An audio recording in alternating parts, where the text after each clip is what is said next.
Colegio Colombiano de Psicólogos, Colsic.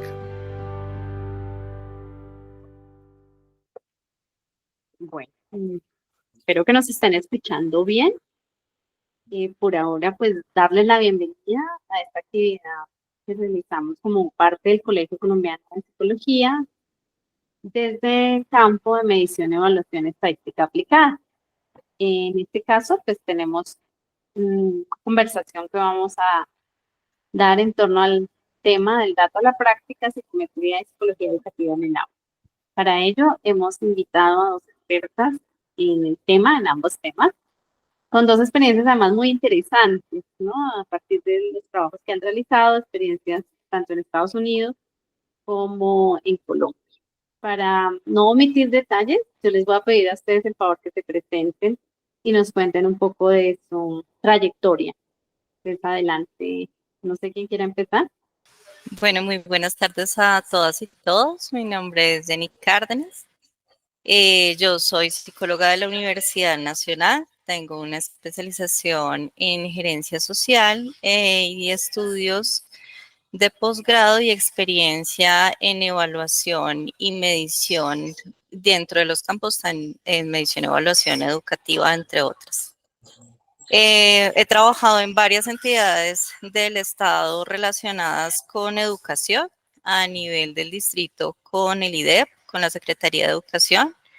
A nivel nacional he estado con el Ministerio de Educación Nacional y con el ICFES. Entonces, pues mucho gusto y muchas gracias, profe, por invitarme en el día de hoy. Bienvenida.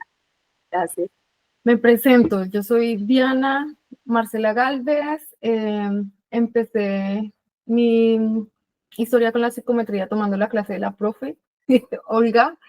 Muchas gracias por esa invitación. Para mí es una alegría poder compartir con Jenny, con la profe y con todos los que están conectados, como las experiencias específicamente en cómo la psicometría y la evaluación puede contribuir al sistema educativo. Bueno, mi trayectoria, hice el doctorado en liderazgo y políticas educativas en la Universidad de Iowa y actualmente trabajo en el Distrito Escolar de San Francisco, que incluye 100 escuelas, y en el departamento en el que trabajo lo que hacemos es evaluación y medición y uso de pruebas para informar la práctica educativa, para, digamos, desde un enfoque de mejoramiento continuo, informar los profesores, las intervenciones que se hacen para medir hasta qué punto están funcionando y tener como una teoría de acción, lo llaman acá, que es qué está funcionando, qué no está funcionando y por qué y cómo mejorar.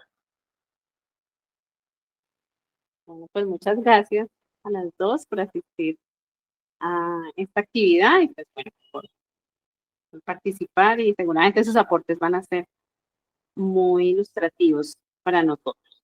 Y bueno, yo soy representante del campo de medición, evaluación estadística aplicada por parte de Bogotá y Cundinamarca.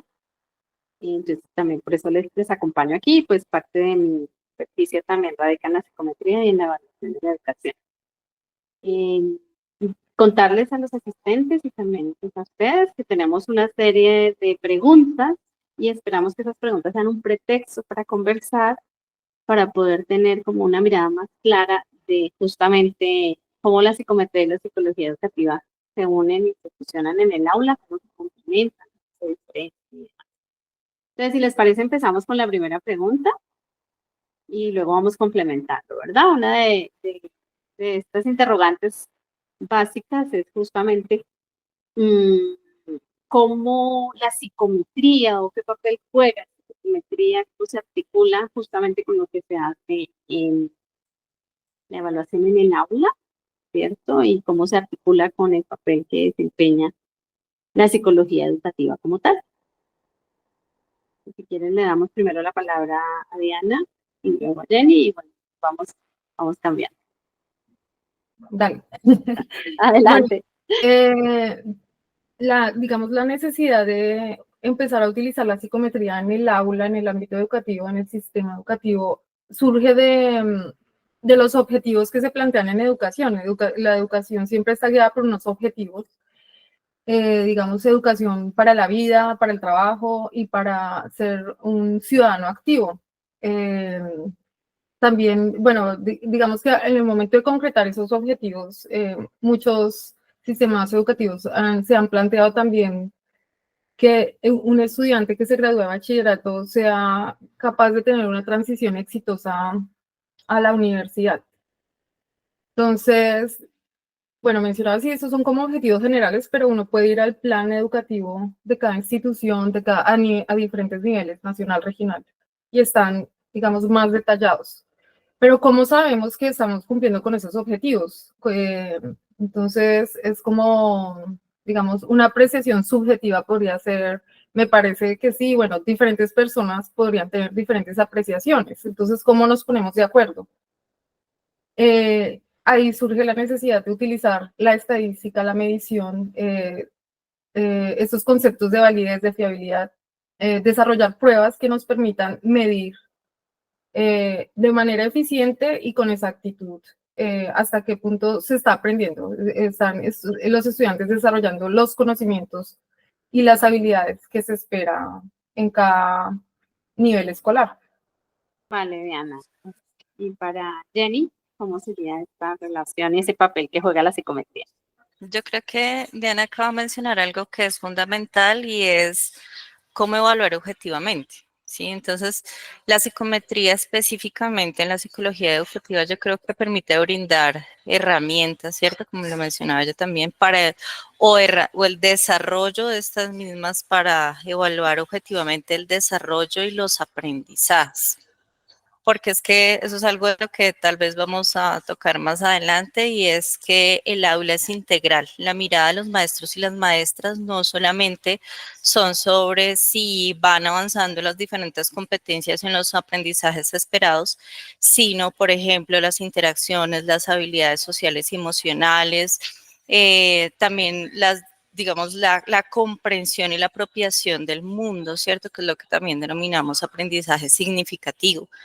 Entonces es un corpus de conocimiento que nos permite objetivizar, que nos permite operacionalizar lo que queremos medir, sean procesos, acciones cognitivas, sea el avance en los aprendizajes, sea efectivamente también el desarrollo de estas habilidades, como lo mencionaba también Diana, para la vida, ¿cierto? Que es lo que también se están mencionando como habilidades para el siglo XXI, que ahorita han tenido un poco más de auge debido a todas las dificultades que vimos en pandemia, pero que han sido importantes desde siempre y que los maestros y maestras identifican en su diario vivir en las situaciones de aula.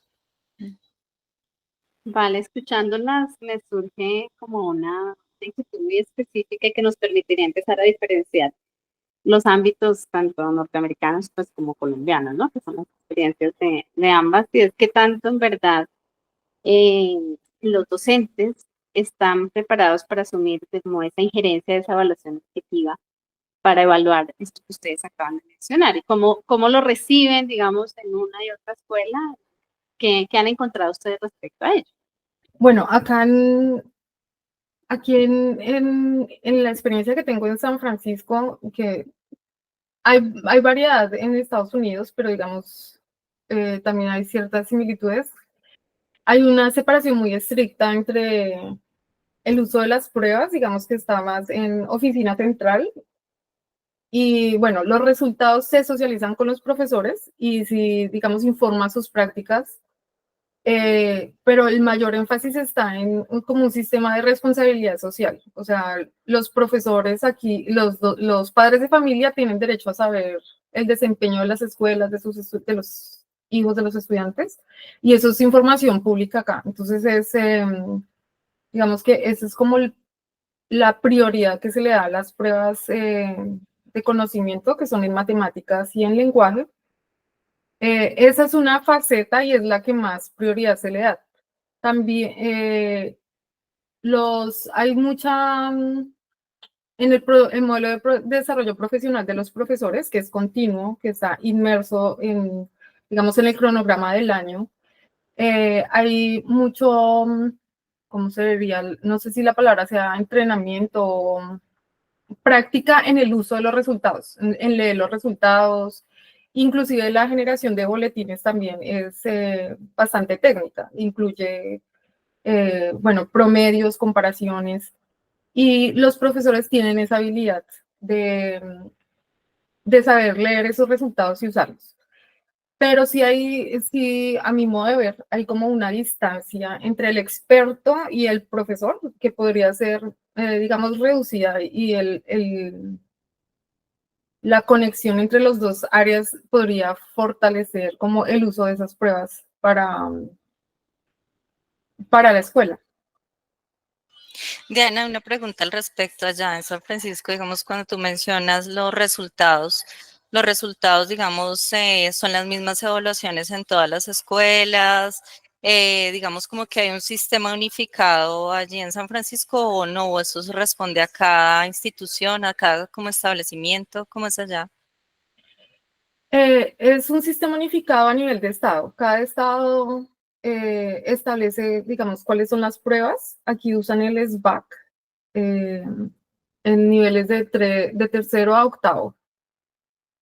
Y también los distritos pueden implementar pruebas adicionales, o también porque distinguen entre pruebas formativas y pruebas, no recuerdo los términos, pero unas que se hacen a final de año, que son como las que más se enfatizan en responsabilidad social, hasta qué punto la escuela ha sido eficaz en el progreso de los estudiantes. Y otras que son más formativas durante el año, para informar a los profesores qué áreas se pueden fortalecer, en qué áreas van bien. Sobre todo las que son de fin de año son más estandarizadas y son decisiones que se toman a nivel de cada estado. Sí, digamos que ahí, pues nosotros tenemos bastantes diferencias. Pues primero, obviamente, ni siquiera a nivel de entidad territorial, certificado no, que también tenemos allí muchas diferencias. Hay una evaluación tal vez de pronto sumativa, como tú la mencionas al final del periodo, eso no es unificado, ¿sí? Acá, pues primero, en Colombia no tenemos un currículo unificado y eso limita tener ese tipo de evaluaciones a nivel nación y a nivel dentro de las entidades territoriales. También hay un tema, y es que a nivel cultural tenemos una resistencia a la evaluación impresionante. O sea, la cultura de la evaluación es algo en lo que nosotros todavía tenemos, yo creo que el 80% de los retos, porque nuestros maestros y maestras, sobre todo el sector oficial, sienten como que se sienten juzgados o sienten que van a juzgar su labor más que el aprendizaje o el desarrollo de los niños y las niñas que ellos acompañan. Entonces, esa parte también es difícil. Entonces, al no tener acá un currículo unificado a nivel educativo, por supuesto, nosotros tenemos derechos básicos de aprendizaje, tenemos competencias por algunas áreas específicas, pero los establecimientos educativos, las instituciones educativas, ellos desarrollan un proyecto educativo específico para su institución. Por ejemplo, las comunidades étnicas también tienen proyectos educativos propios, o las comunidades campesinas también los tienen, pero es un poco llegar a acuerdos con los docentes frente a, ok, hay un marco muy grande, muy general, que son las competencias. Los derechos básicos de aprendizaje son un poco más específicos, pero dependiendo de ese proyecto educativo institucional que se tenga, los establecimientos, las instituciones con su comunidad definen el sistema de evaluación. Y esos sistemas de evaluación pueden integrar diferentes componentes dependiendo de la región, dependiendo de las características étnicas, dependiendo también de las metas o dificultades contextuales que tengan alrededor. Y eso dificulta de ahí en adelante también como hacer una medida tal vez de estandarizada, como ya sea a nivel de entidad territorial, de departamento o nacional, ¿cierto? Nosotros sí tenemos acá pues las pruebas externas estandarizadas que implementa el ICFES a través de las pruebas Saber, pero pues ahí también tenemos otras limitaciones. que las únicas que tenemos censales son Saber 11, son Saber Pro y Saber TIT, pero en el caso, por ejemplo, de nuestra educación básica y pues también de educación inicial, esas pruebas son muestrales, ¿sí? Porque pues es un costo muy alto que pues el Ministerio de Educación pues o prioriza formación, cobertura o prioriza evaluación y medición de evaluación y de desarrollo de aprendizajes, y eso es allí un poco complejo. Entonces, un poco como para, escuchando y retomando de pronto los elementos que nos mencionaba Diana, y tenemos muchísimos retos, por supuesto, si cada una de las instituciones educativas a través de su sistema de evaluación lo que busca también es que las familias, madres, padres, cuidadores vean los resultados, ¿cierto?, del desarrollo de aprendizaje de sus niños y niñas, pero eso depende de nuevo del enfoque y del proyecto educativo que se tenga a nivel institucional. Vale, escuchándolas, pues surge como otra inquietud y es cómo podemos aprovechar mucho más esa información que proviene justamente de estas evaluaciones y también cómo eso justamente se podría articular y podría dar más información o aprovecharse más dentro de los procesos de enseñanza-aprendizaje de los estudiantes. ¿Qué nos dirían ustedes al respecto? Bueno, retomo algunas cosas que menciona Jenny, como contrastándolas con lo que pasa acá y respondiendo a la pregunta de la profe. Veo que como que una gran diferencia es que acá ya hay una cultura, o sea, acá ya están establecidos unos procesos y es además por ley. Pero sí pienso que no, pues no genera resistencia digamos, en el sentido que el proceso se lleva a cabo y los profesores lo saben y ya están familiarizados cómo se pueden usar las pruebas. Pero sí genera ansiedad, sobre todo porque es un sistema que, digamos, debería ser un poco más interdisciplinar y se evalúan las escuelas en abstracto, cuando cada escuela está atendiendo grupos poblacionales diferentes, con diferentes necesidades. Acá los, digamos, grupos poblacionales como que más salen a la vista son, bueno, los estudiantes que están aprendiendo inglés, que el inglés no es su lengua materna, estudiantes con necesidades especiales, estudiantes de diferentes grupos étnicos, porque el aprendizaje y la enseñanza pues son procesos que están mediados culturalmente. Entonces, en algunas culturas es una expectativa que los estudiantes hagan tareas en el hogar, en otras no. El rol de los padres, el rol en la enseñanza es diferente. Entonces, todos esos factores influyen y acá las escuelas se evalúan en abstracto, como si tuvieran los mismos recursos. Acá también varían mucho los recursos a nivel local, porque unos recursos vienen del nivel federal, otros del nivel estatal y otros del nivel local. Algunos de esos recursos tratan de compensar en escuelas que digamos que están atendiendo poblaciones vulnerables en desventaja, tratan de compensar con recursos adicionales, por ejemplo, para programas de lectura. Pero si, digamos, como no se tienen en cuenta esas condiciones concretas y se evalúa al profesor en abstracto, entonces se genera ansiedad.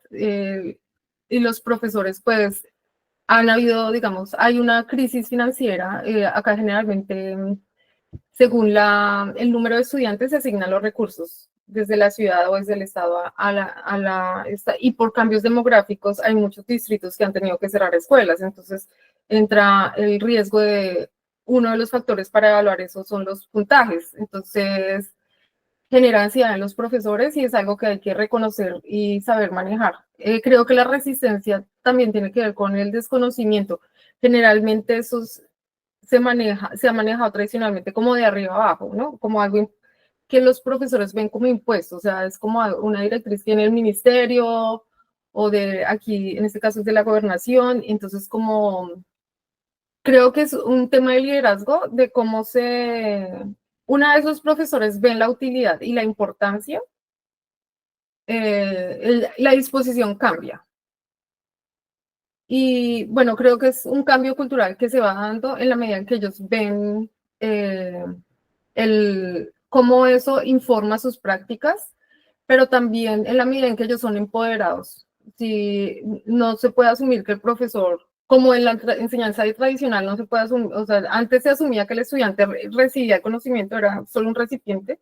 Lo mismo con el profesor, no se puede asumir que el profesor es un agente pasivo que está recibiendo directrices. No, los profesores, los estudiantes, los padres de familia, los rectores, todos, pues, tenemos una perspectiva y algo que aportar en esto. Entonces, creo que digamos, sí, es importante la directriz y el liderazgo a nivel nacional, pero la manera en que se implementa y se lidera eso y cómo se involucra a los profesores en el proceso es muy importante.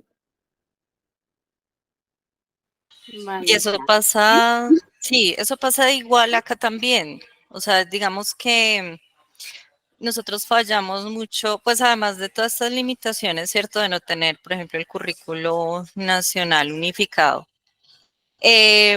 Cuando llegan las evaluaciones o los resultados de las evaluaciones externas estandarizadas, digamos, vienen agrupados, porque tiene un sentido que vengan así, ¿cierto? Como lo mencionaba Diana, también son en abstracto un poco, porque el objetivo de estas es revisar si las políticas establecidas a nivel educativo están funcionando y no para jerarquizar, comparar y demás. Entonces, digamos, eso es limitado en términos de que, listo, nos está respondiendo a la política, pero dado que tenemos muy pocas evaluaciones a nivel nacional, pues tampoco tenemos esa información que todas las instituciones educativas y docentes de alguna u otra manera también quisieran tener frente a, no para ser juzgados, sino para saber cómo actuar.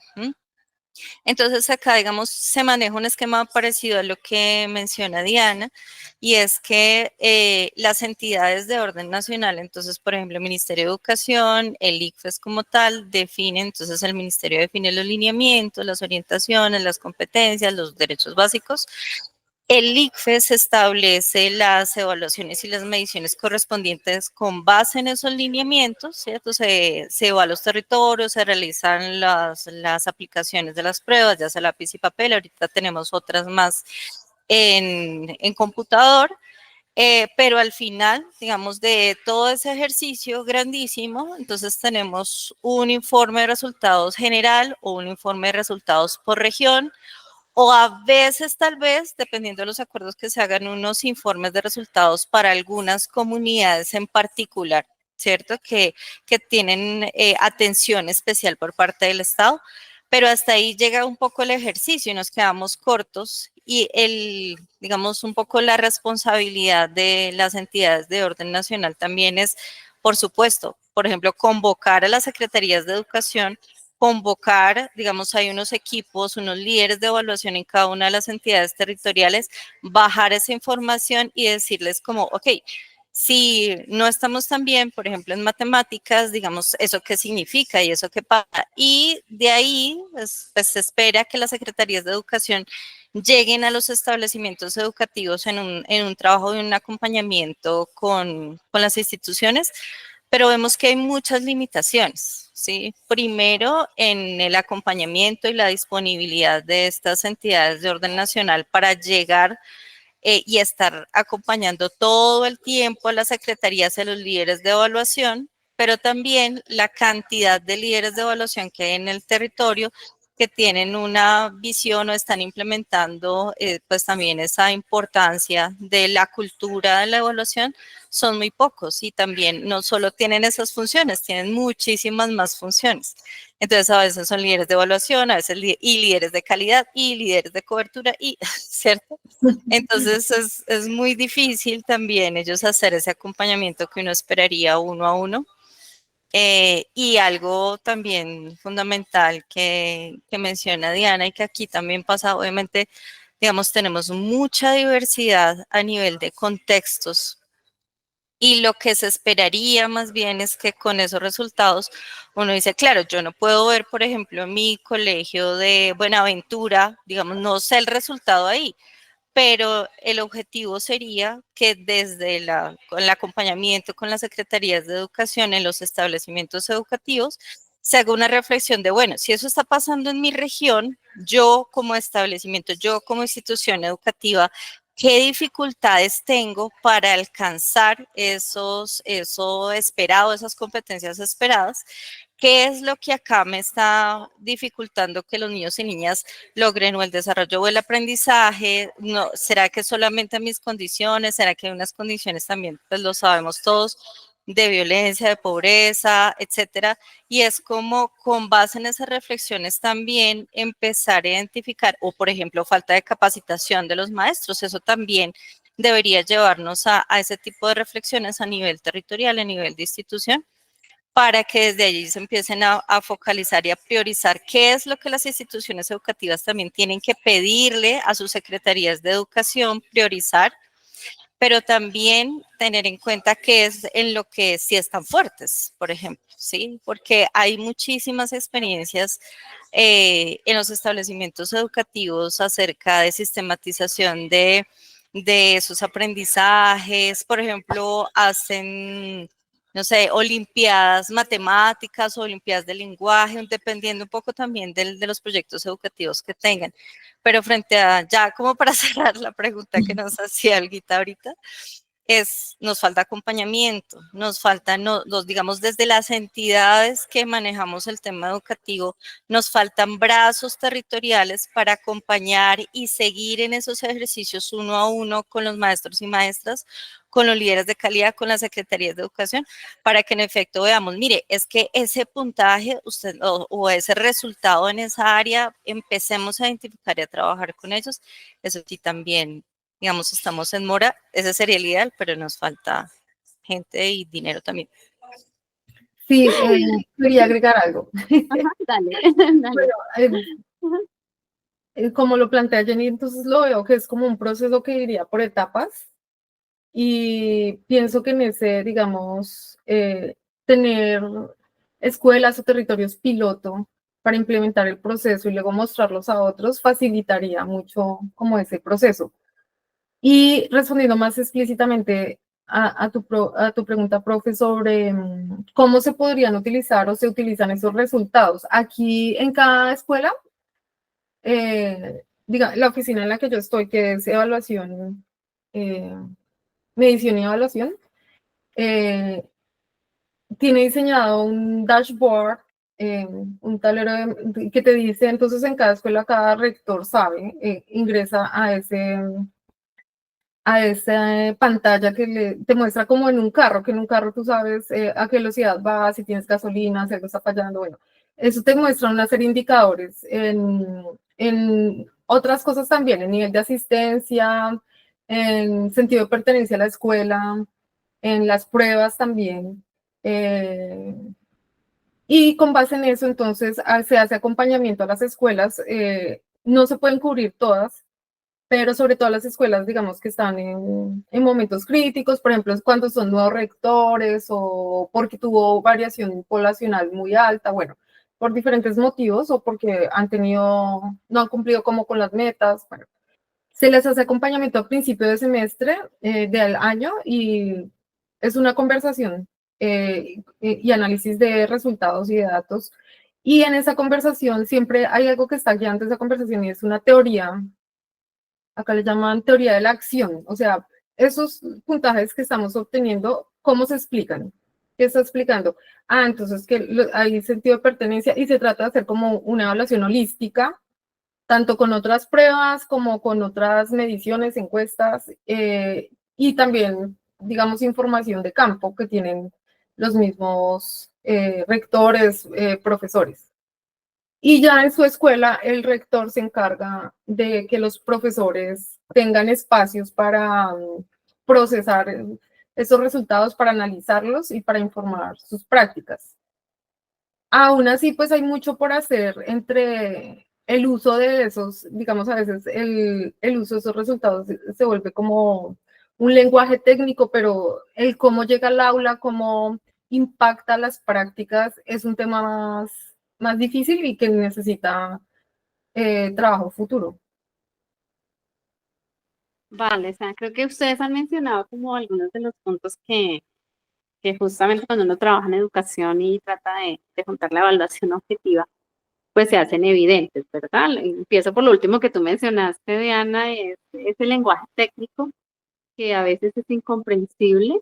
Ya Jenny nos había dicho también de la importancia de hacer que esos resultados fueran comprensibles por no solamente los profesores e incluso los rectores, sino por toda la comunidad, ¿cierto? Tú mencionabas como una serie de talleres para saber cómo el uso práctico de esos resultados, entonces creo que esa podría ser una estrategia importante, además de lo que tú mencionas, Diana, como de hacerlo en procesos y en varias etapas, seguramente hacer más énfasis en la utilidad de esos resultados y en la utilidad en esos procesos de enseñanza para toda la comunidad podría hacer que se apropien más, también podría hacer que esas eh, resistencias que sobre todo aquí en Colombia, Jenny nos menciona que existen y pues que es real, que tal vez en Estados Unidos no, o en el distrito donde tú estás, Diana, no, porque además está por ley, entonces hace que haya menos resistencia, aunque sí genera, como dices, ansiedad.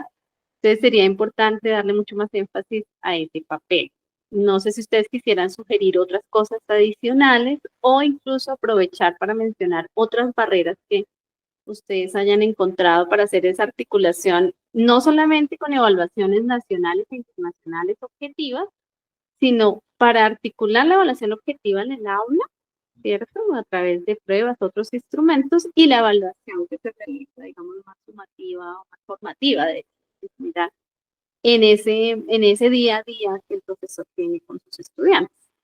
No sé si quieran señalar algunas otras barreras o incluso eso, señalar otras oportunidades que podrían tenerse para utilizar mejor esta información.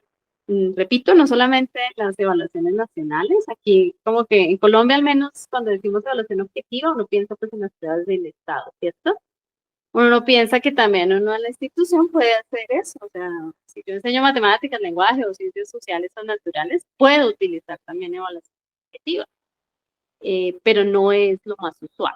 Entonces, ¿cómo hacemos para que esas dos cosas estén ahí y qué ventajas tendría de hacerlo, ¿no? De utilizar una evaluación más objetiva y pues obviamente complementada con las otras formas de hacer evaluación, que incluso Diana lo mencionó, ¿no? La evaluación integral y tener distintas fuentes de información resulta muy enriquecedor.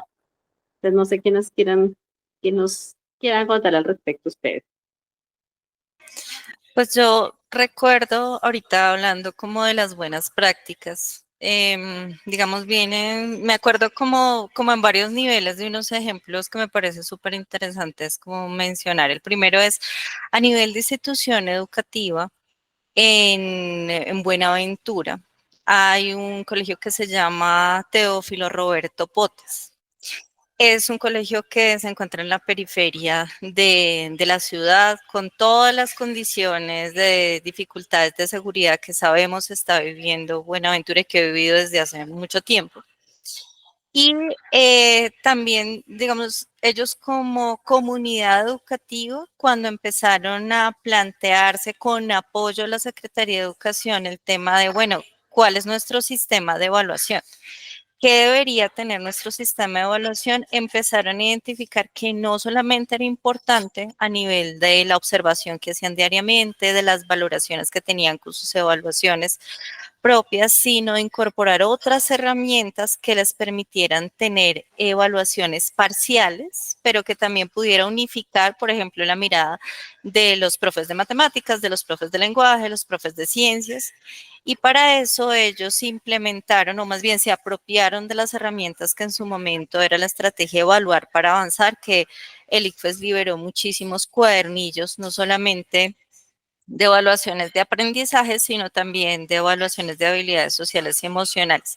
Y ellos se incorporaron, pero en consenso como comunidad académica, que los iban a incorporar en unos periodos específicos, que sobre eso iba a complementar también su medición y que eso también lo iban a socializar y bajar un poco, ahí sí como tú mencionas, bajar el lenguaje técnico para que las familias, que son pues de unos entornos bastante, digamos, pobres y también con dificultades también educativas, entendieran a qué se referían con cada uno de los avances. Esa es una de las experiencias, digamos, a nivel de institución educativa Yo recuerdo también en la Secretaría de Educación de Pasto, hace algunos años, creo que en los últimos años lo volvieron a retomar. Ellos como Secretaría de Educación se reunieron con sus instituciones educativas, tanto rurales como urbanas, identificando cuál era el sentido, qué era la visión y qué era lo que ellos querían plasmar a través de los aprendizajes y por ende de las evaluaciones en las instituciones educativas. Y estructuraron un plan y como una visión de entidad territorial que en su momento se llamaba PIEMSA, donde también era, no solamente integraban aprendizajes, sino rescataban lo cultural, rescataban todas las actividades, por ejemplo, sabemos del carnaval de los negros y blancos, pero eso tiene un sentido y un valor en sí mismo para la comunidad de Pasto, y entonces todos los colegios en su momento también como que se alinearon con esa visión y eso les permitió inclusive ir haciendo un seguimiento desde la Secretaría de Educación de las evaluaciones externas del ICFES, mirando cada año como por qué habían subido, en qué habían subido y focalizar, como lo menciona Diana, ser una herramienta fundamental para focalizar qué colegios tenían más dificultades, por qué, y hacerle más acompañamientos a ellos en particular. Esas son como las experiencias. Obviamente hay un ejemplo grandote a nivel nacional, que es la Secretaría de Educación de Bogotá, porque, pues, pero lo que pasa es que obviamente todos los que me están escuchando pensarán, pero es que Bogotá, claro, Bogotá pues tiene muchísimos, digamos, también desarrollos propios de evaluaciones y acogen evaluaciones también ya desarrolladas con el fin de integrar y tener herramientas para medir no solamente aprendizaje, sino, por ejemplo, clima escolar. Bogotá tiene su propia encuesta de clima escolar, su propia encuesta de clima familiar que le permite complementar y hacen asistencias técnicas directamente con sus colegios, dado, digamos, como todas esas potencialidades o dificultades que encuentran, ¿no? Esas son como también para que no solamente nos quedemos en el discurso es que no tenemos dinero, somos pobres, violentos. Sí, porque es lo que vamos a encontrar diariamente en las noticias. No, o sea, hay unos esfuerzos súper importantes tanto de entidades grandotas como Bogotá, pero miren, de hasta establecimientos educativos en Buenaventura, que uno diría, pues no les llega, son de los que muy pocos recursos les llega, pero a nivel de comunidad se unen y utilizan las herramientas que tienen pues a su disposición también. Ya que Yanni también nos mencionó, aunque ya había hecho otras preguntas, pero bueno, también Diana, si la quieres complementar, pero ya que Jenny nos mencionó como esas experiencias exitosas, sería bonito también conocer cómo es esto en Estados Unidos, qué experiencias han tenido, pues, también para agregar, ¿no? A lo que ya veníamos conversando. Dale, Diana. Sí, bueno, empiezo con la experiencia exitosa y luego mencionó algunas cosas de las barreras. La pregunta de las barreras, la anterior. Yo en ese momento estoy participando. Hay un proyecto piloto en 4 escuelas. Son cursos, grados del 1 al 5, primero al 5, y se está implementando un modelo de desarrollo profesional para profesores de matemáticas que está basado en el modelo del Japón. Entonces, eso requiere unos recursos adicionales y digamos que partió de una iniciativa de una persona en posición de liderazgo y capacidad que tenía la capacidad de decir y dar recursos. Pero entonces siempre que se revisa el plan, entonces preguntan, pero ¿cómo sabemos si funciona? Porque son bastantes recursos y estamos haciendo. Entonces la relación costo-beneficio siempre viene a flote. Como están esas pruebas estandarizadas que se hacen, ya están establecidas en el cronograma escolar. Entonces, siempre los resultados de esas pruebas son claves y en este caso ha sido exitoso porque han mostrado un progreso importante, como un crecimiento sostenido más o menos del 12% en el promedio. Y también se mira, digamos, se desglosan los datos por grupos estudiantiles, latinos y afroamericanos. porque están en condiciones de desventaja, han tenido tradicionalmente promedios más bajos, entonces hemos visto también progreso y lo cual es fundamental porque en ese proyecto una meta central es la equidad, equidad en la oportunidad escolar, sabiendo que las familias tienen diferentes posibilidades de apoyar a sus hijos y que el contexto local es diferente, los recursos son diferentes, entonces cómo contribuir a la equidad y a que todos estos estudiantes que tienen condiciones estructurales de desventaja tengan pues las mismas oportunidades de desarrollarse.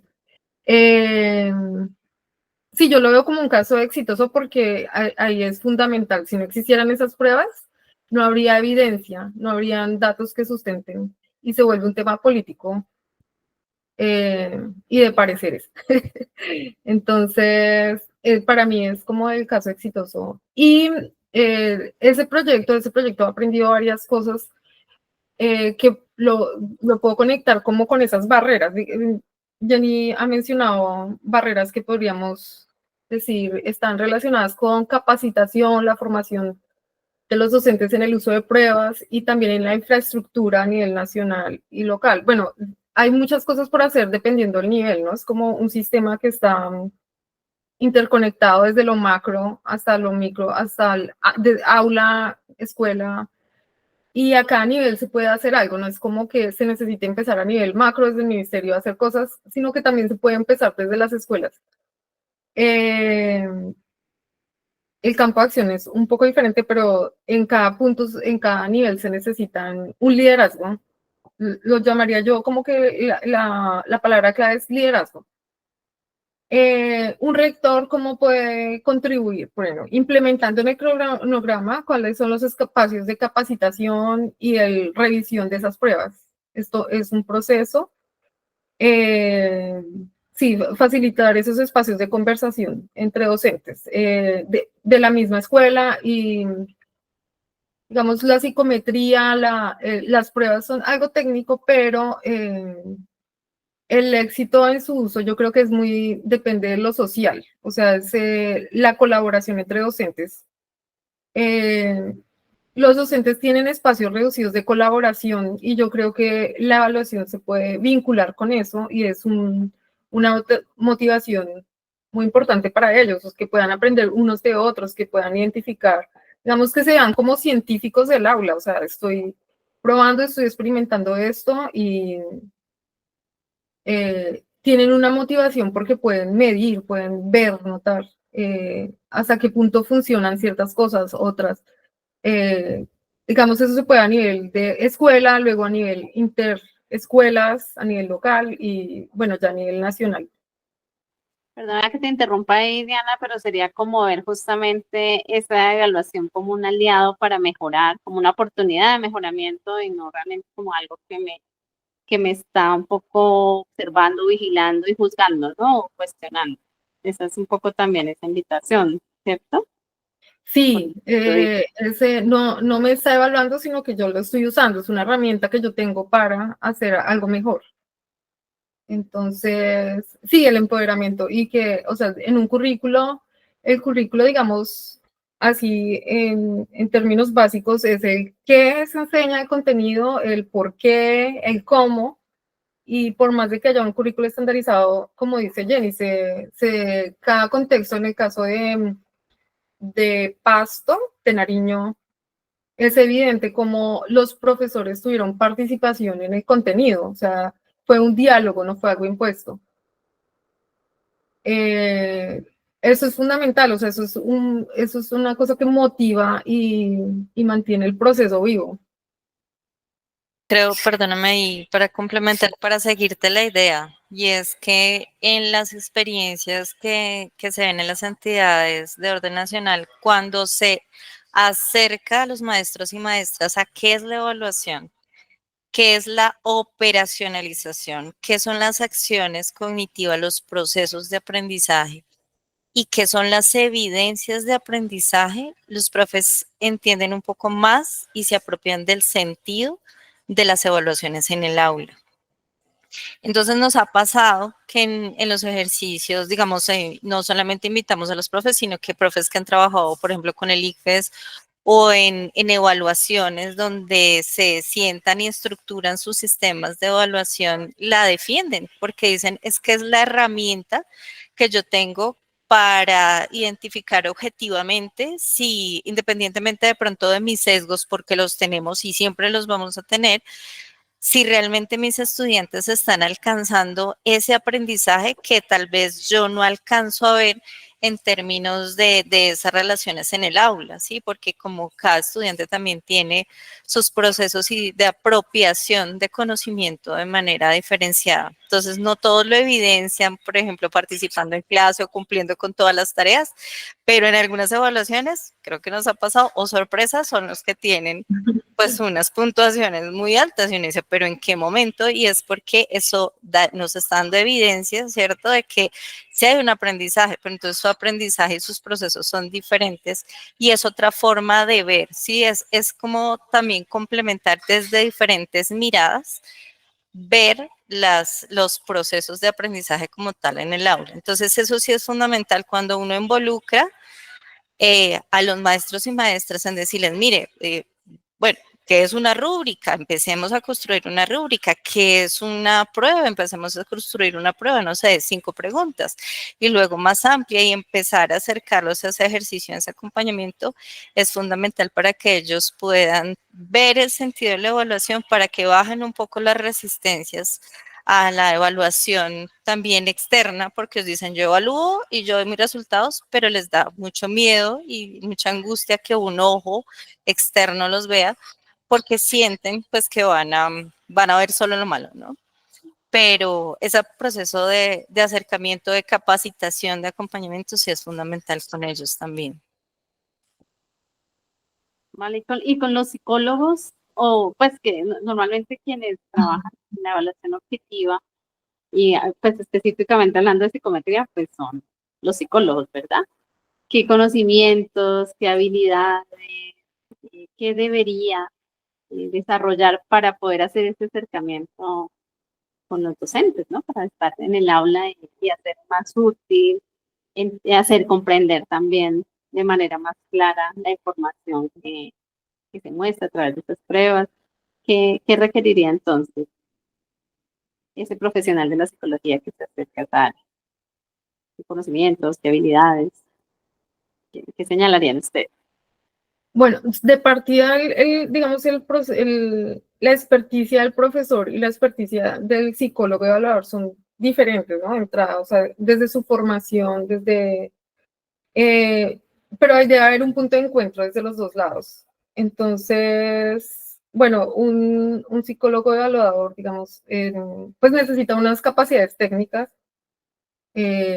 conocimiento técnico y, digamos, una pedagogía de cómo explicar eso. Entonces, un ejemplo en otro contexto, por ejemplo, cuando uno va al médico, yo no sé si les ha pasado, pero bueno, yo pregunto, o sea, ¿por qué me está pasando eso? Yo siempre necesito un por qué. Y muchos médicos se ven como expertos que yo no le tengo por qué explicar, simplemente tómese los medicamentos.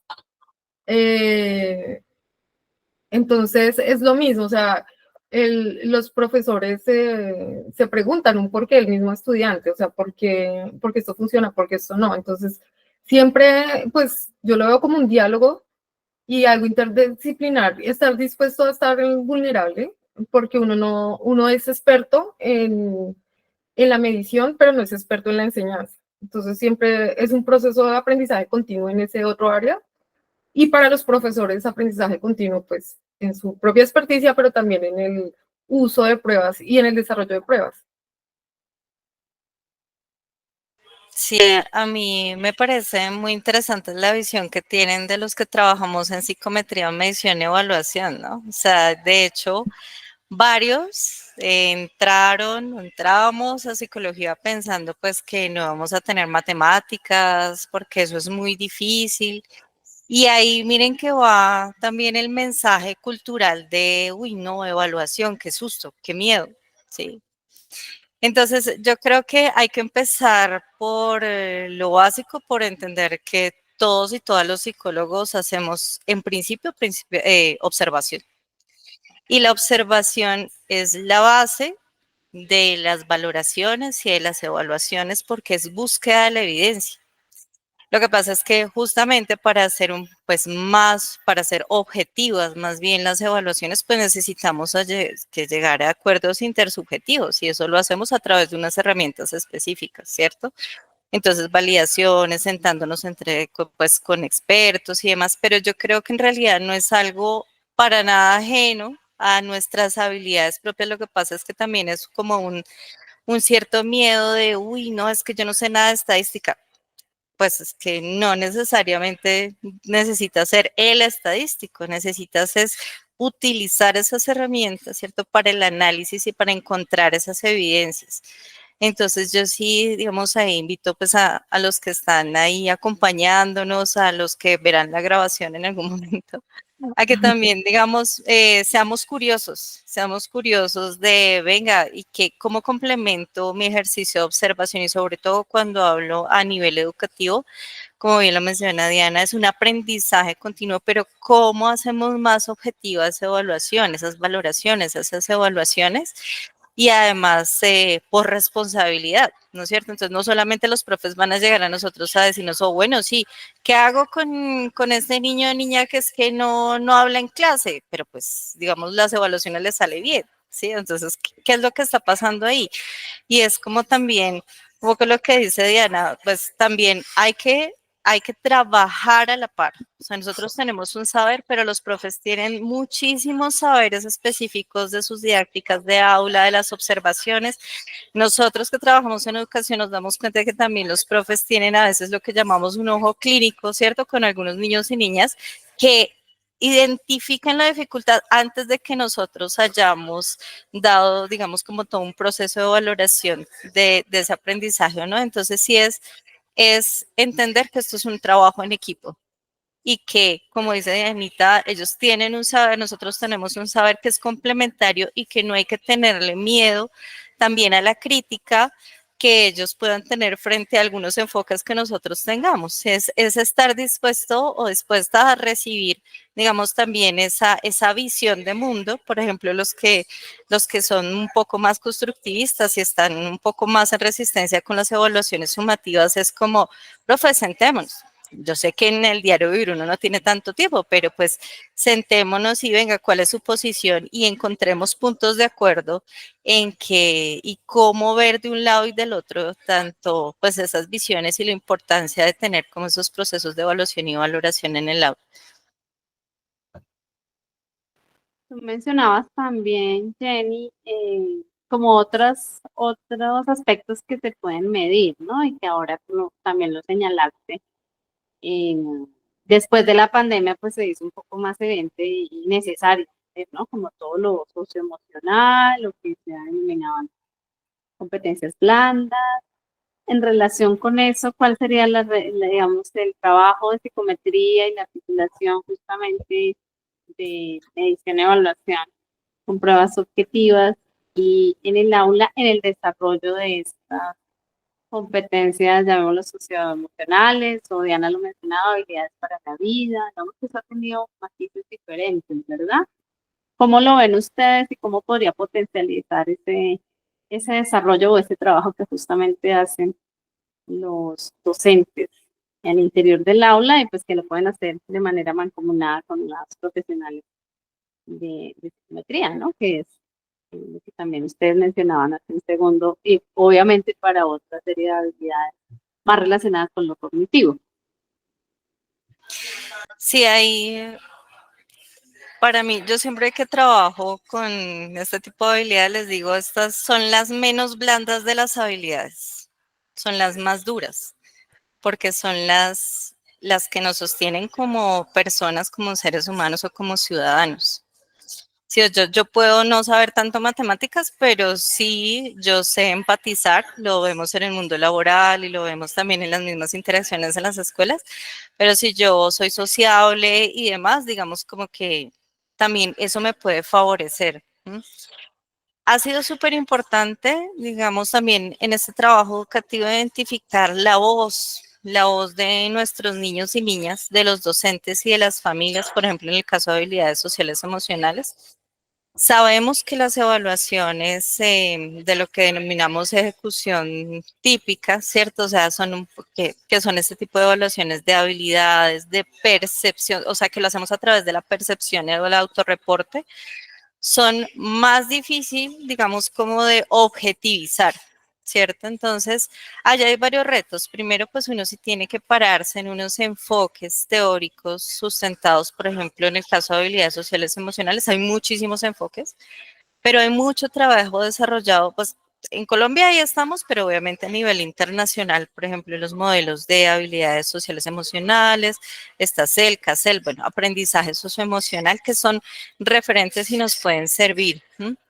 Pero también es llegar a las instituciones educativas, llegar a las secretarías de educación también, cuando estamos en entidades territoriales, entidades, sí, nacionales y territoriales, a decir es que no es solo el aprendizaje, ¿cierto? Y es un poco, no es solo el aprendizaje de lo que se denomina cognitivo, pues yo ahí tengo mis diferencias, para mí la cognición atraviesa todo, desde la emoción hasta la cognición, pero bueno, ahí ya muchos saltarán al respecto, pero no es tan difícil de diferenciar y sí hay evidencia de que están relacionados entre sí, tanto el aprendizaje de saberes, de conocimientos, con desarrollo de competencias como las habilidades sociales emocionales, y por ahí también es un camino para mostrar que son importantes, pero no por el aprendizaje en sí mismo, de que voy a mejorar mis habilidades sociales para que me vaya mejor en saber, no. Es porque como persona, como ciudadano, pues eso es lo que soy y eso es con lo que voy a interactuar con el otro y lo que voy a evidenciar de la relación con el otro.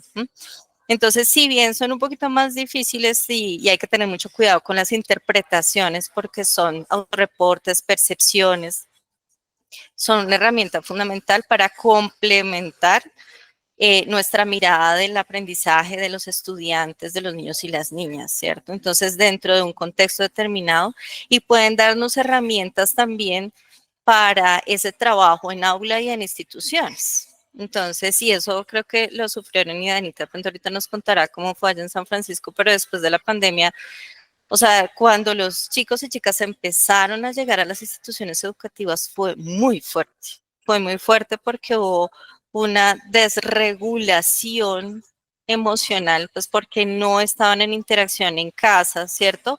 Con sus pares y no solo con unos adultos específicamente o con pocos de su edad.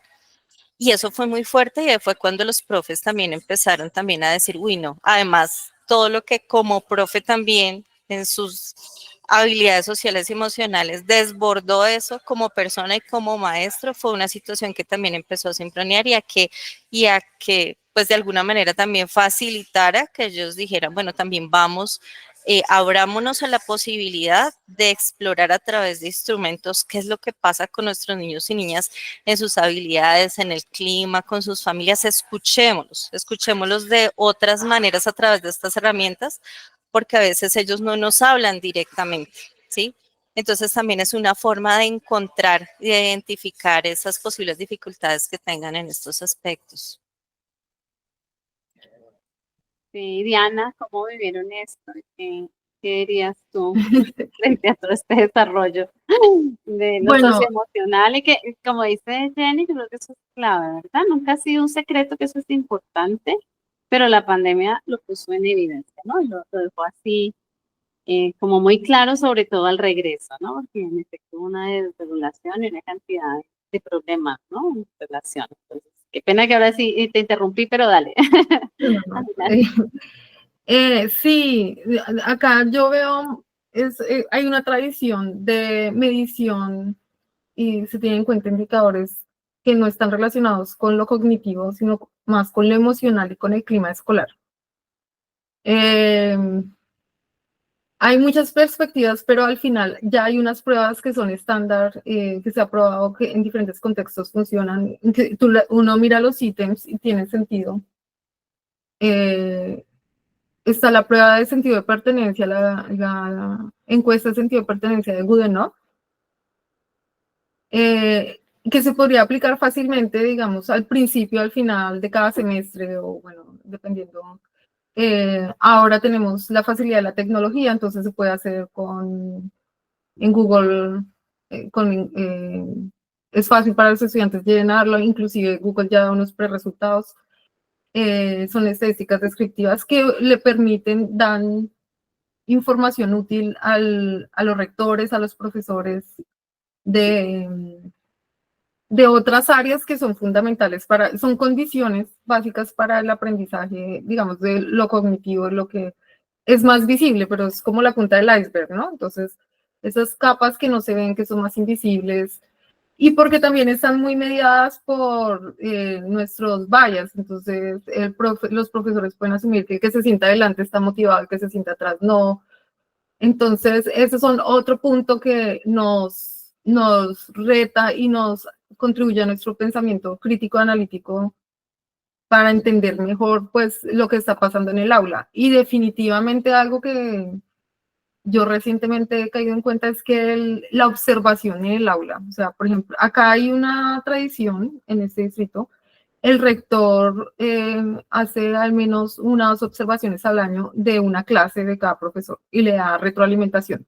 Hay una rúbrica y hay unas cosas a evaluar, esto, y es una evaluación más, no es hiciste bien o hiciste mal. Inclusive el mismo docente le dice, quiero que me dé retroalimentación en esto, estoy tratando de implementar esta estrategia o de mejorar en esto, quiero retroalimentación en esto específico. Entonces es más una conversación, digamos, en el mismo estatus, no es del jefe al profesor, sino en el mismo, y es un diálogo que facilita pues la recepción de ese feedback, ¿no? Porque es difícil. Hay un fenómeno que está reportado, está documentado en la investigación, y es un fenómeno que llaman autohumanización. Y es que muchas personas, muchos humanos se creen mejor personas o que tienen mejores prácticas que el resto. Entonces, digamos, evolucionar es salir de ahí, o sea, no estoy completo, estoy en aprendizaje y puedo aprender de otros, salir de esa zona de confort. Entonces, desde el docente como desde el rector y desde los psicólogos que contribuyen a las escuelas en diferentes áreas, desde la evaluación o el apoyo en el aula. Y ahí también pienso que el psicólogo que está interesado, dedicado a construcción de pruebas, uso de pruebas, le serviría mucho ir al aula, o sea, tener como observación del aula directa, porque te informa cómo esa prueba que estás aplicando, cómo los estudiantes desarrollan los conceptos, definitivamente es un contexto que es irreemplazable, o sea, no lo puedes encontrar en los libros ni con la experticia de otros, sino que lo necesitas ver, y para poder conectar con ese docente y respetar esa actividad que es tan compleja, porque el proceso de aprendizaje involucra muchas cosas y varía de contexto en contexto, de edad en edad. Entonces, creo que la observación mutua entre docentes, observación de rector a docentes y observación del psicólogo que apoya sus procesos de evaluación en el aula es fundamental. Pero es difícil porque, pues, al principio aquí les da una ansiedad. Con el tiempo desarrollan confianza y cadenas de apoyo, y también hay mantras, acá usan muchos mantras de, por ejemplo, nunca es una falla, siempre es un aprendizaje, o cosas que hacen que las personas no se sientan juzgadas, sino que son parte de una comunidad que está aprendiendo. Y eso les ayuda a trabajar de manera articulada, ¿cierto? Eso que tú dices. Sí, se genera una cultura de respeto, de solidaridad, que es como que algo indispensable para que las personas estén motivadas y no lo sientan como una carga, porque hay que tener cuidado con eso. O sea, la evaluación es para mejorar, pero si está esa desconexión, a veces la evaluación se vuelve una presión adicional. Entonces, no, paradójicamente no se puede hasta lograr lo contrario, ¿no? Sí, es verdad. Entonces, No, sí. se desvirtúa un poco, ¿no? Ese objetivo que inicialmente pues, tiene como muy claro, ¿no? El que tú lo mencionabas al inicio. Vale, y Sí. Jenny, ¿qué nos cuentas sobre el particular? Estaba pensando, devolviéndome un poco a una pregunta anterior que hiciste ahorita que estás hablando de Anita, Ay, estás ay, aquí Dios, como esto puede ser asociación libre, no, mentiras, esto puede ser dinámico como una institución educativa, ¿no? Eres tal muy cual. Y es Dale. que, por ejemplo, dentro de las cosas que los psicólogos, si vamos a trabajar en el área educativa, necesitamos saber, hay unas cosas sí de conocimientos básicos, no necesariamente estadísticos, pero sí frente a la diferencia, por ejemplo, entre estadística descriptiva y estadística inferencial. Porque los mismos profes o en los resultados de las evaluaciones que tenemos a nivel estandarizado, sumativo e inclusive de ejercicios que se hagan en las entidades territoriales o dentro de las mismas instituciones educativas, hay que entender el límite de la interpretación del resultado, ¿cierto? Con base en también hay si la muestra es representativa o no, si las diferencias son significativas o no, porque estamos acostumbrados a ver, por ejemplo, resultados y los comparamos, ¿cierto? Entonces, los comparamos y no necesariamente los resultados son comparables. Entonces, ahorita que hablaba Diana, me acordaba de un ejemplo del uso de resultados que encadenó otra pregunta que hiciste por allá frente a las barreras del uso de las evaluaciones en el aula, y es que las evaluaciones, los instrumentos tienen un objetivo específico y a veces tomamos evaluaciones o tomamos los resultados para hacer inferencias sobre otros temas que no necesariamente son así, ¿sí? Entonces, menciono, por ejemplo, dos. En el caso del tema de Saber 11, ¿cierto? Es una prueba estandarizada externa que busca identificar como el avance en los aprendizajes de nuestros bachilleres, ¿cierto? También hay una variante por allí para validación, pero se ha utilizado ahora como herramienta para jerarquizar, ¿cierto? Y un poco para decir cuál fue el mejor colegio que tuvo 500 puntos, el que tuvo promedio, el que tuvo no sé qué, pero al mismo tiempo para decir, tu colegio que tuviste no 500, sino que en promedio tuviste, qué sé yo, 200, entonces eres un mal colegio, ¿cierto? Y eso es una afirmación eh, irresponsable. Perdón, irresponsable en términos de que se desconoce lo que hablamos, contextos, se desconocen procesos, se desconoce también la labor o las dificultades también de nuestros maestros y maestras, ¿sí? Entonces, cuando tenemos como parámetro la prueba Saber 11 para resaltar, pero más que para resaltar en realidad, para juzgar a las instituciones educativas si ese no es el objetivo, ¿sí? El objetivo es que nos sirva para herramienta para construir e identificar, ok, de nuestros bachilleres está pasando eso, que ellos sí hay información uno a uno porque es censal, y a veces en las dinámicas del país, cuando salen otras pruebas a nivel nacional, se tiende a hacer lo mismo. Entonces, por ejemplo, yo me acuerdo una de las preguntas que generalmente sale con Saber tercero, quinto, séptimo y noveno es ¿a quién le fue mejor? No, es que no sabemos porque es muestral, es un informe agrupado, eso no se publica, no es el objetivo de esa prueba. Y nos pasó también frente a otra estrategia que salió, que era evaluar para avanzar, que era una estrategia de entrega de insumos para los docentes para que tuvieran pruebas, rúbricas y que pudieran utilizarlas en el aula simplemente. Pero claro, ellos, digamos, había una plataforma donde los chicos diligenciaban sus respuestas, donde descargaban sus reportes y entonces ya algunas universidades en algunas investigaciones tomaron esa base tal cual como si fueran pruebas Saber. Y eso, digamos, tiene una diferencia abismal. Y es que en evaluar para avanzar, por ejemplo, que era más de entrega de insumos para los docentes como tal, esos resultados, digamos, por ejemplo, el reporte de resultados venía con el promedio y con la desviación de su curso. y no era comparable ni siquiera con el otro curso del colegio, y no era comparable con ningún otro porque eran sus medidas propias de promedio y de dispersión de los datos de su curso, ya porque era información para cada docente. Y recogieron esa información y la tomaron tal cual como si fuera prueba a saber, y eso es un error garrafal, ¿sí? Porque no eran, al igual que prueba a saber, no eran medidas, no eran aplicaciones controladas, no eran las mismas condiciones. Los y las docentes tenían la libertad de, por ejemplo, aplicar solo parte de los instrumentos al final, al comienzo, más en su dinámica propia del aula, pero esos resultados, que igual pues estas bases son públicas, los tomaron tal cual como si fueran evaluaciones externas estandarizadas, que no lo son. Entonces sí es súper importante, dentro de la responsabilidad y el conocimiento que en el manejo y uso de pruebas de los resultados de ese tipo de herramientas, identificar cuál es el alcance de esos resultados que se pueden generar con cada una de ellas por responsabilidad también. Entonces, me acordaba un poco de tus preguntas anteriores.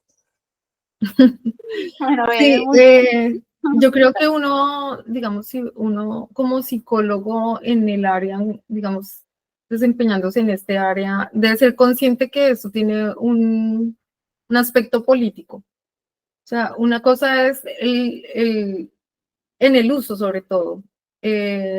Una cosa es el diseño y el uso, pero también ese, lo mencionó Jenny, si, la sociedad usa estas pruebas para generar sistemas de estatus.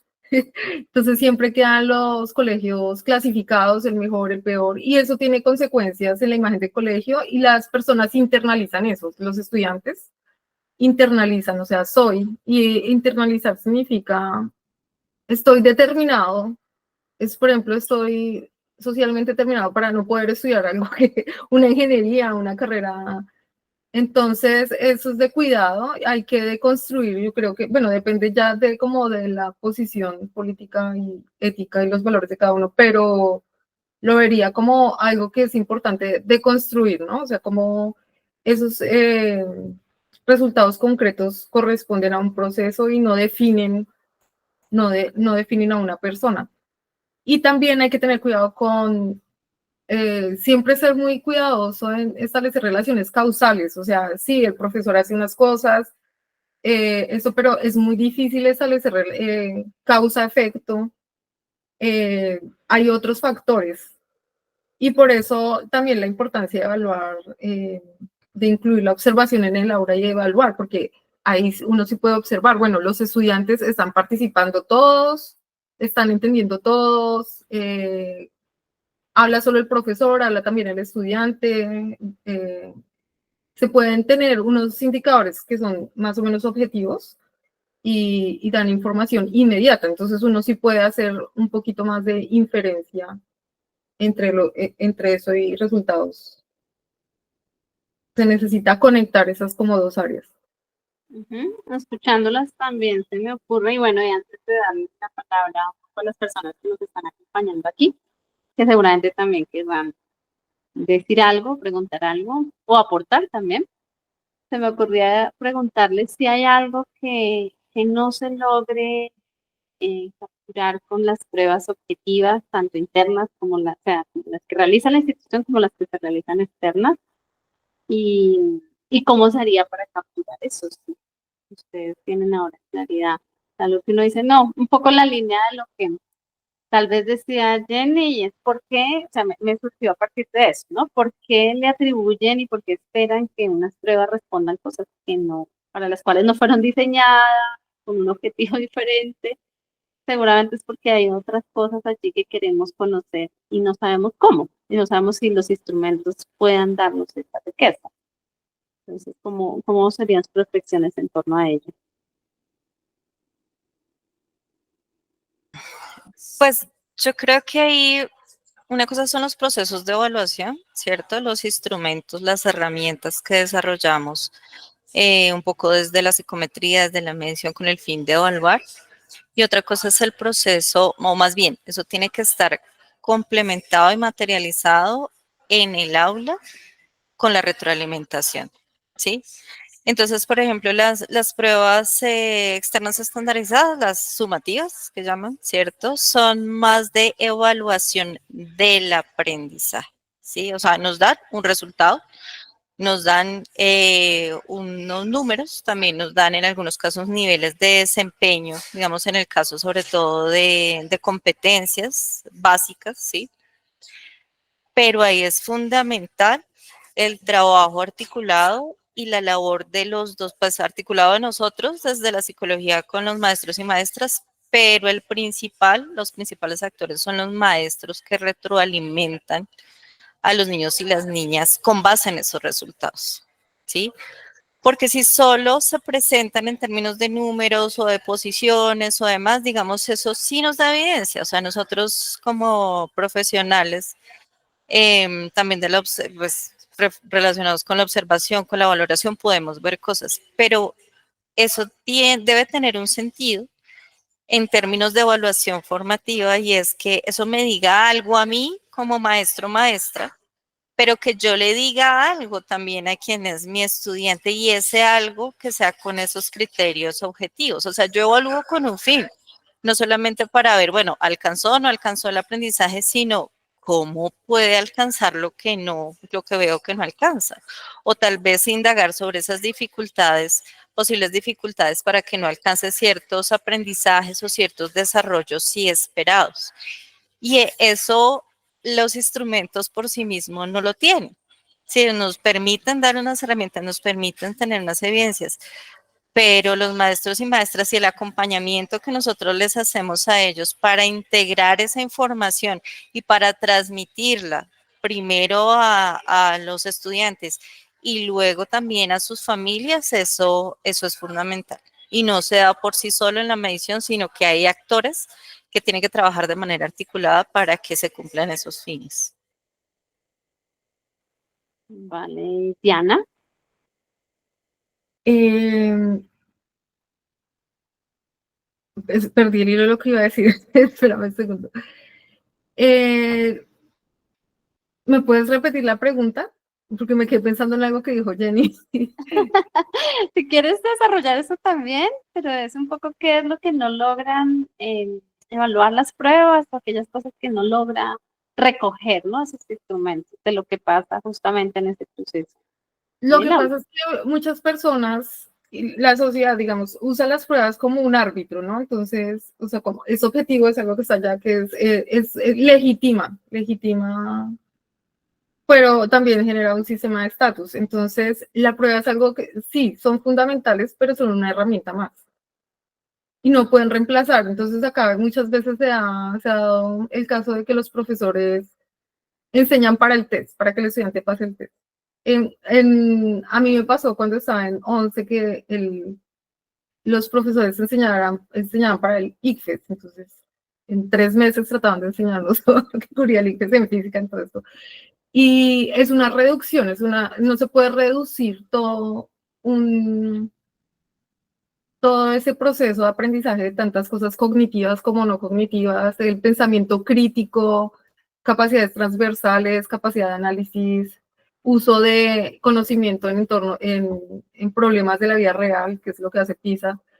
Todo eso la prueba es una pequeña muestra de algo muy específico, entonces no se puede poner como la meta, no se puede reemplazar la meta por la prueba. La prueba es una, una ventana más a ver eso, que es muy importante y que complementa otros saberes, otras percepciones, las apreciaciones que tienen los docentes de su aula, de sus estudiantes, las evaluaciones que hacen más cualitativas.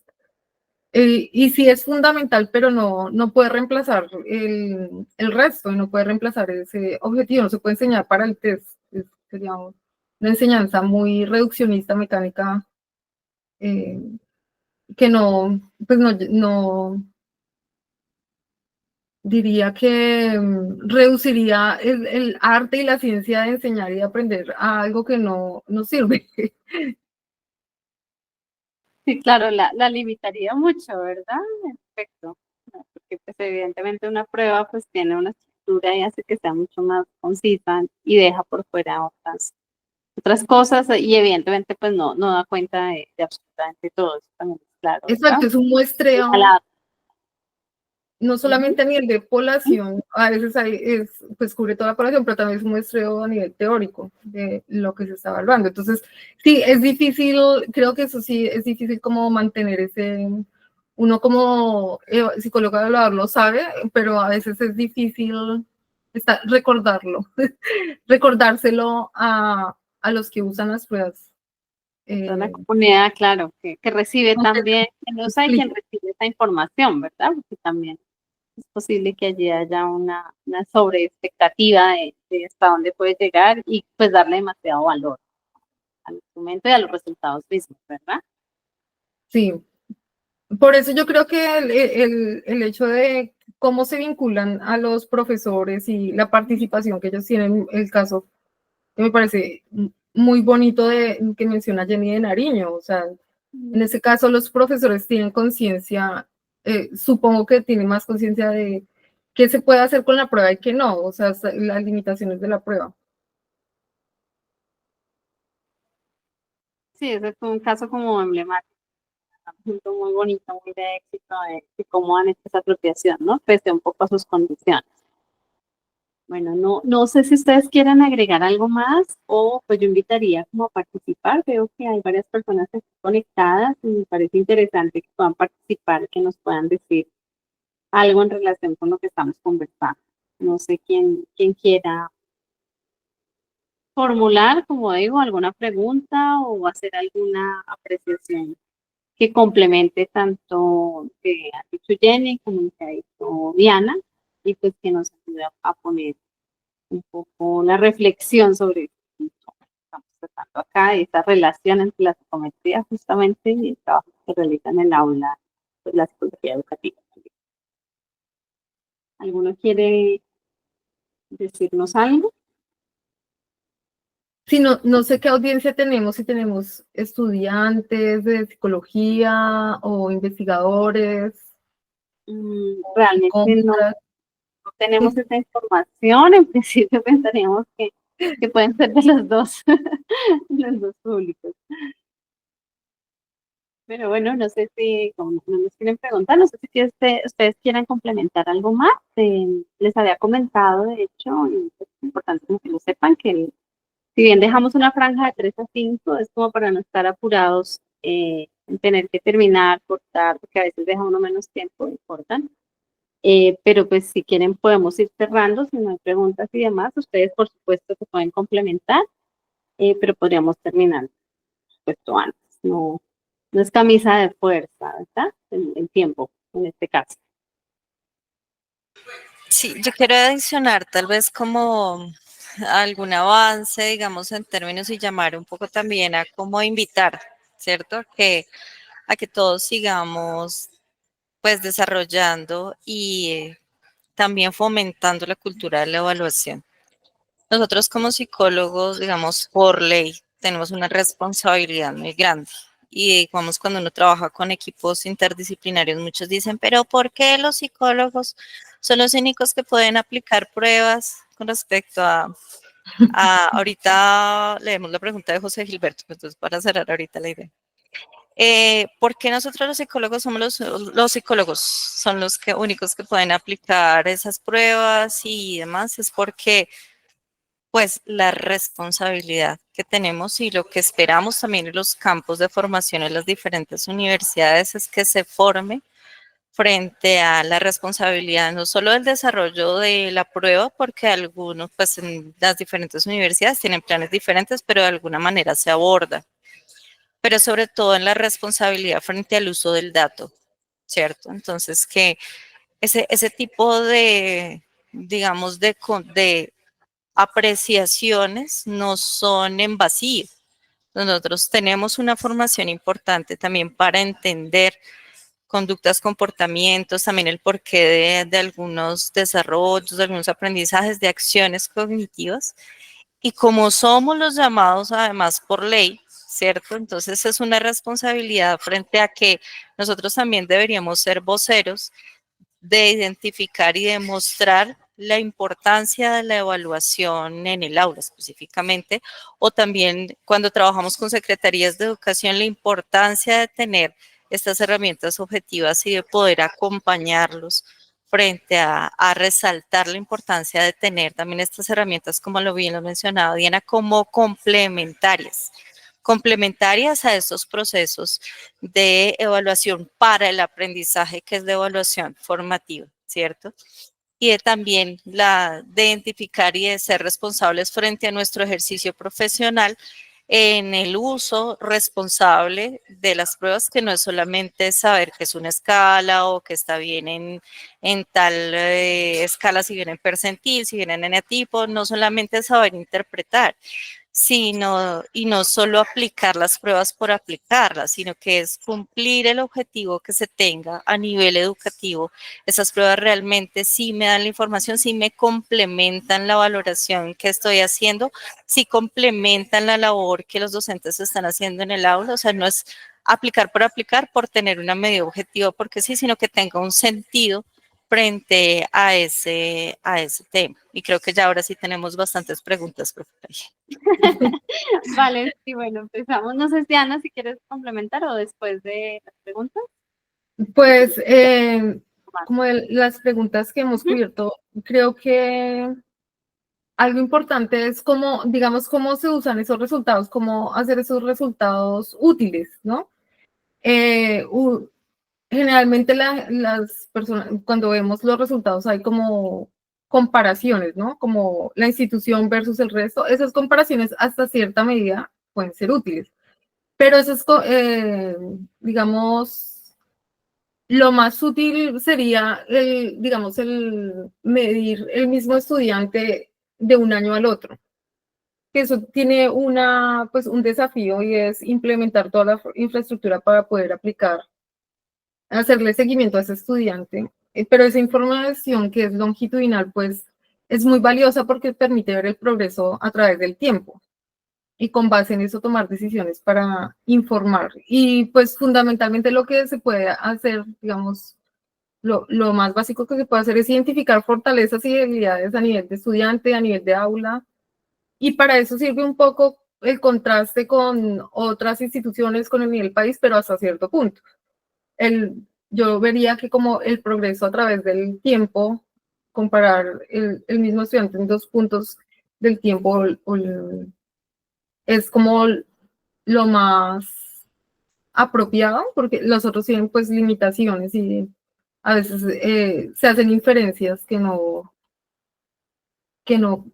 que no son útiles o que pueden distorsionar el uso de esas pruebas. No son adecuadas, ¿verdad? Eso que tú mencionas lo longitudinal, a veces se nos olvida, pero es evidentemente lo que nos puede dar más cuenta de ese proceso. Exacto. Claro, sí, eso es verdad. Entonces, gracias a las dos, vamos entonces a leer y pues seguramente podrán complementar cosas. Entonces, José Gilberto nos dice, bueno, buenas tardes, yo soy docente orientador, no tengo audio ni video tampoco, pero tiene una pregunta, y es de qué manera podría hacer uso de la psicometría en mi trabajo. Nos enfatiza que, digamos, nos cuenta, no nos enfatiza, pero nos cuenta que es docente orientador. ¿Qué dirían ustedes frente a eso? Pues lo que yo creo que ya está implementado en varias instituciones en el rol del docente orientador es la orientación vocacional y profesional, que empieza como en los grados novenos, décimos. Entonces se usan pruebas de personalidad, pruebas de habilidades para guiar a los estudiantes en sus decisiones en su próxima etapa, ¿no? En cuanto a lo laboral y pues, estudios de postsecundaria. Es como lo más visible, pero no sé, Jenny. Bueno, pero él dice que no tiene video ni audio. Sí. Le voy a escribir. Caray. Sí, hasta ahora caigo en cuenta, pero pues nos habrá escuchado tal vez intermitentemente. Pero en Estados Unidos también funcionan este tipo de procesos, y también en docente orientador, como cuál es el papel que tiene. ¿Está a cargo de un psicólogo? ¿Cómo funciona? Sí, hay un docente orientador, pero no sé, no estoy vinculada con ese área. No sé si ellos utilizan pruebas. Ok. la lógica me diría que sí, pero no lo sé. Vale. Eh, sí, pero ellos están en high school, en los últimos grados, y acá son fundamentales para hacer el link, o sea, los estudiantes, es un sistema muy complejo acá el de postsecundaria, o sea, el tipo de instituciones, todo eso, entonces son fundamentales en la información que manejan sobre las posibilidades que tienen los estudiantes, sobre todo en cuanto a becas para estudiantes de menos recursos, bueno, cómo funciona todo ese sistema, son fundamentales en eso, pero no sé si ellos apliquen pruebas y guían al estudiante en el aspecto de personalidad, intereses, habilidades. Ya, sí, responden como a una lógica de organización distinta, ¿verdad? Bueno, esa era una curiosidad solamente también que tenía yo y pues que seguramente dije, bueno, pero aprovechamos esto también para que ellos puedan tener esa información. Por acá nos pregunta Cristian, en el caso de Nariño, ¿qué factores o pioneros específicos influyeron en la implementación de nuevas técnicas en evaluación? Vamos un poco a partir de la experiencia que tú nos contabas, Jenny. Sí, digamos, se puede buscar, digamos, creo que se encuentra libremente sobre se llama Piensa, es como un Piensa, pero con M, Piensa, que es el proyecto a nivel de Secretaría de Educación que ellos desarrollaron y parte, digamos, de su objetivo también era el uso de los resultados de las pruebas saber para hacerle seguimiento y focalización a las instituciones educativas. Eso que permitía, digamos, no solamente la focalización, sino que también se realizaran unas acciones particulares de capacitación y de acompañamiento en unas áreas específicas que vieran dificultades allí. No, digamos, hasta donde recuerdo, digamos, la primera propuesta de Piensa fue como entre 2018, perdón, sí, 2018-2020. Digamos, eso tuvo allí un cambio, sabemos, pues cambian gobernaciones, cambian alcaldías. Creo que se retomó ahorita con la última Secretaría de Educación también y tuvo el acompañamiento de profesores de la Universidad de Nariño, quienes como que establecieron o decantaron como todo el plan con base en estas conversaciones que tuvieron con las instituciones educativas y que después de estar implementado el plan, hacían acompañamiento en las instituciones rurales y urbanas, digamos como en unas series en unos tiempos, también para identificar luego la focalización, bueno, y qué pasa con los profes, identificar las capacitaciones que se requerían, identificar también el trabajo a nivel de comunidad educativa que estaban haciendo. Entonces, eso es como para que si lo quieren buscar, es así, en lugar de piensa con N, es piensa con M, lo que menciono, o sea, eso estuvo en los periodos anteriores, pero eso es de información libre también, como para que puedan identificar más esos elementos que fueron también súper interesantes. Que pueden servir justamente de guía, ¿no? Porque son una Claro, experiencia, como, sí, digamos, eso también es entre súper comillas, importante. o una experiencia, podríamos decir, ilustrativa, ¿verdad? Sí. Sí, de ejemplo, frente a qué focalizaron, cómo lo focalizaron, también recoge algunas como de esos acuerdos, ¿cierto?, que llegaron con las instituciones educativas para orientar todo en términos del trabajo como entidad territorial. Eso sí es fundamental identificarlo allí, ¿sí? Y también frente a algo que decía, preguntaba José Gilberto, y yo creo que hay muchas cosas desde la psicometría solamente, inclusive desde la parte transversal en las instituciones educativas, el sistema de evaluación. A las instituciones educativas se tiene que desarrollar y sustentar, argumentar. Y digamos en los sistemas de evaluación de cada institución se tienen que dar también ciertos pesos, ¿cierto? Especificar qué es lo que se va a evaluar, qué es lo que va a aparecer en los boletines, pero más allá, qué es lo que va a aparecer impreso, venga, nosotros como institución educativa también qué priorizamos o qué también incluimos en nuestras evaluaciones. Y ahí es fundamental también la visión de la medición y la evaluación. Y es como, ok, no solamente somos aprendizajes, también tenemos otros aspectos que queremos priorizar, ya sea clima, habilidades socioemocionales, competencias ciudadanas, ¿cierto? Dependiendo un poco también del proyecto educativo de cada institución. Y hay otras, digamos, aparte, como bien lo mencionaba Diana, de orientación vocacional, hay otros instrumentos que permiten hacer tamizaje, por lo menos de aprendizajes, por lo menos para los pequeñines, de precurrentes del aprendizaje. Hay pruebas que se encuentran libres y que también son herramientas que nos permiten dar algunos indicios para complementar esas valoraciones, por ejemplo, el desarrollo, inclusive algunos aprendizajes específicos ya con niveles más grandecitos. Entonces también por eso funciona. Muchas gracias. Mucha información, muchas posibilidades, sin duda, sí, ¿no? Para aprovechar. Nos dice Rosaura, buenas tardes, tengo problemas de audio, soy docente del programa de psicología, bueno, qué bien, orienta e introducción a la psicometría, muy interesante también, ¿no? Pues que nosotros hemos impartido esa asignatura también. Entonces, el ejercicio que se hace está ligado a la creación de pruebas de conocimiento de una variable psicológica, se les hace caer en cuenta que la estadística es importante y valida los procesos, digamos, Rosaura en efecto valida, así que reafirma lo que ya habían comentado. Se insiste en el consentimiento informado, la entrega de resultados. En el programa se trabaja mucho las rúbricas, supongo que se complementa luego con cualitativas y cuantitativas. Y Rosaura nos dice, la psicometría es muy valiosa para revisar procesos, como lo indica la colega Diana Marcela, tener en cuenta fortalezas y debilidades. Claro, depende de qué tipo de institución. Si es pública, pues tiene mucho trabajo, sin duda. Y si es privada, considera ella que se hace proceso. Entonces allí, claro, en Colombia al menos hay una distinción clara entre las dos y obviamente por la cantidad de estudiantes que tienen y la cantidad de trabajo que implican una u otra. Entonces, Rosaura, muchas gracias por tus aportes.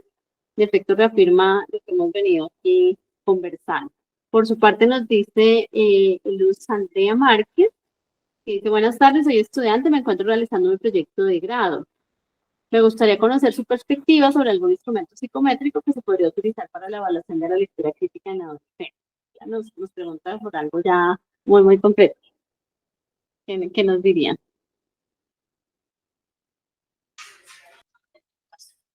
Bueno, si quieres, bueno, digamos por a menos, creo que todavía están disponibles a nivel nacional de la estrategia Evaluar para Avanzar. Hay unos cuestionarios de lectura crítica, sobre todo para estudiantes de 10º y 11, con algunas preguntas. Digamos, esas preguntas en su momento fueron liberadas y son unas herramientas interesantes allí que de pronto puedes utilizar. Eso ya, digamos, el ICFES lo validó, lo liberó luego de procesos de validación y demás.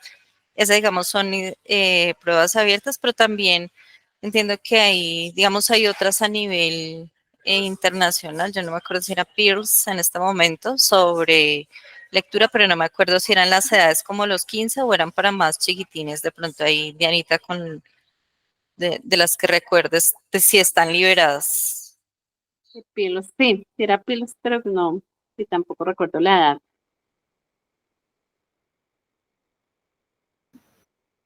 Sí, no sé, no estoy como actualizada en qué pruebas existan. En el 2000 algo hice la tesis en desarrollar una prueba para evaluar procesos lectores en niños de primaria y en ese momento las pruebas, por ejemplo, que usaban en la nacional, que creo que la siguen usando varias instituciones, es una prueba española de cuetos, pero no sé, ya para adolescentes.